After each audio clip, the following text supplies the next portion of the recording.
அப்போ வந்து ஒரு ரவுடி கூட்டம் மாதிரி அவங்களாம் பிஹேவ் பண்ணுறாங்க. இது தப்பு.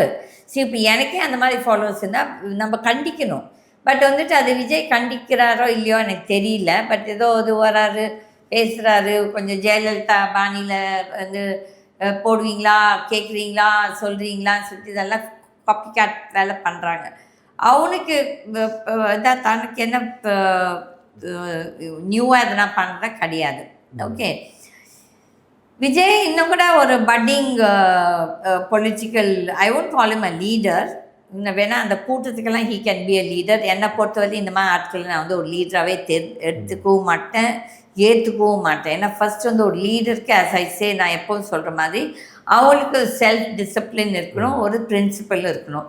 இது ரெண்டுமே விஜய்க்கு இருக்கிற மாதிரி எனக்கு தெரியல. ஸோ என்னோட இதில் நான் பட் அரசியலுக்கு வருதும் வராது, அது அவங்கவுங்க இஷ்டம். அதை வந்து நம்ம யாருமே கமெண்ட் அடிக்கக்கூடாது. அதே மாதிரி அதை வந்து நம்ம நல்ல சேலஞ்சாகவே எடுத்துக்கலாம். எதுக்கு அதை வந்து டிஎம்கே வந்து சில்லறத்தனமாக போலீஸை வச்சு அவங்கள துன்புறுத்துறது, இதெல்லாம் தவறு. Because his fans are coming to see him. அது அவங்களோட ரைட், அவங்களோட இது.